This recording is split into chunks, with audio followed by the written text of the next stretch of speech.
J'ai comme l'impression que le monde actuel nous amène à bouger, à devoir bouger sans cesse. On a parlé de cette réalité de permacrise dans cette vidéo que vous pourrez retrouver ici. Finalement, que nous vivons dans une réalité où les crises sont constantes et nous amènent à devoir nous transformer en permanence. Alors la transformation à titre individuel et la transformation à titre collectif est un sujet qui nous passionne parce que nous pensons que nous avons un pouvoir absolu d'activer une foultitude de ressources en nous pour pouvoir nous transformer. Et néanmoins, ce que l'on observe, c'est que l'on porte souvent un regard négatif sur la transformation. Et dans cette vidéo, j'avais envie de partager mon regard sur la possibilité d'aimer les transformations. Et avant cela, je vous invite à télécharger notre cadeau, cet audio de cohérence cœur-cerveau pour prendre soin de vous, soin de vos cellules.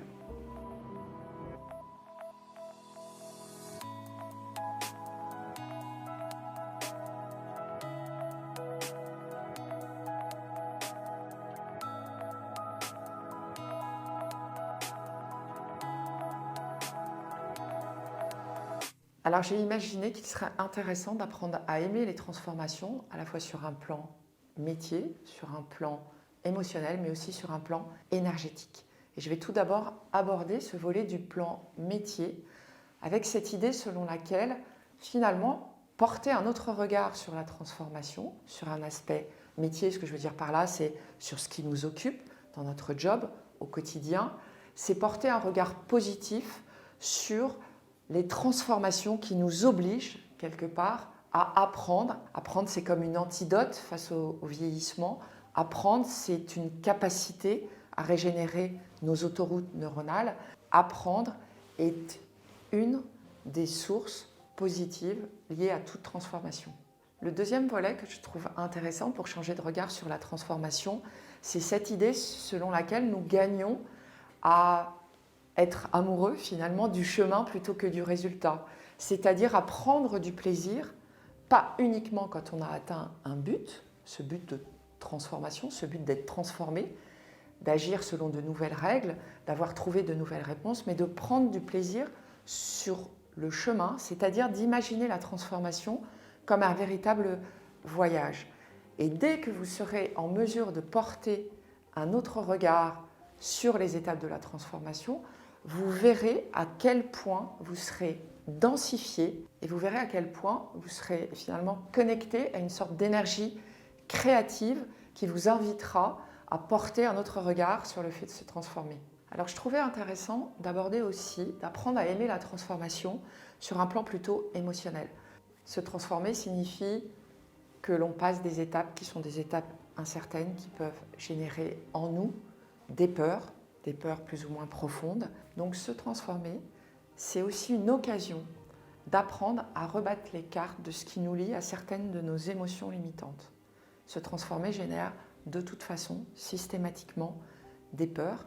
Apprendre à aimer ces peurs pour mieux les dépasser, apprendre à les apprivoiser, c'est comme une possibilité de densification face à un monde de plus en plus incertain et à plus d'un titre de plus en plus anxiogène. Donc aimer la transformation, c'est aussi se doter d'outils comme la méditation, la pleine conscience, pour pouvoir faire de ces émotions que l'on peut qualifier de limitantes, des alliés, des atouts pour pouvoir être plus souple dans un monde qui le requiert.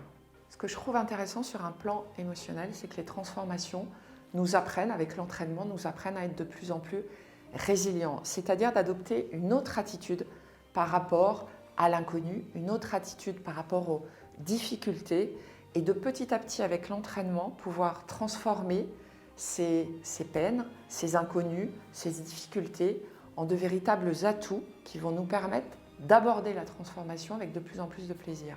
Et donc ce faisant, quand je parle de résilience, c'est véritablement de pouvoir intégrer que la transformation a le potentiel de devenir quelque chose non pas d'exceptionnel, mais quelque chose de naturel.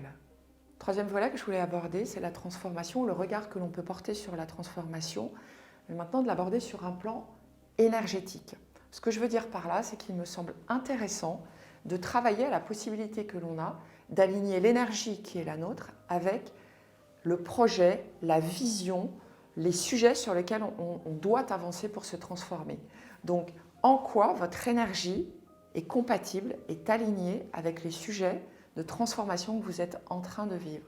Quand je dis aligner son énergie avec l'énergie de la transformation, c'est notamment apprendre à prendre soin de soi, avec régularité, à prendre du temps pour être en intériorité et ne pas se laisser embarquer dans le flux énergétique de choses, d'environnements qui nous dépassent et qui peuvent nous impacter négativement. Donc se transformer et porter un autre regard sur la transformation, c'est aussi porter de l'attention à notre réalité énergétique. Et donc autre point que je trouvais intéressant sur un plan énergétique, c'est cette idée que nous sommes finalement dans un flux, que nous avons la possibilité, en étant connectés à qui nous sommes, de fonctionner le plus longtemps possible et le plus fréquemment possible dans un état de flow. On se sent complètement aligné. Donc ce que je trouve intéressant, c'est vraiment d'embrasser le plus souvent possible cet état de flow qui va être une antidote à la résistance, une antidote à la résistance au changement. Donc une invitation finalement à accepter le flux de tout ce qui vous arrive pour pouvoir mieux réagir et réagir avec beaucoup plus de souplesse et donc de densité. Voilà ce que j'avais envie de partager avec vous.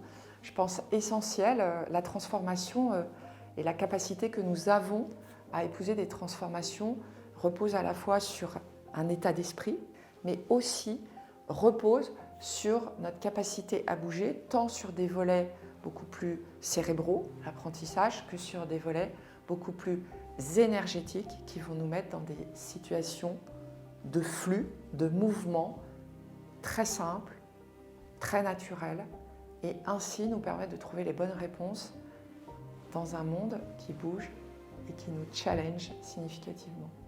J'espère que cette vidéo et ce moment de réflexion sur notre relation à la transformation vous aura intéressé. Si c'est le cas, vous pouvez liker, vous pouvez commenter, vous pouvez également partager cette vidéo. J'aurai plaisir à vous retrouver très bientôt. Bye bye.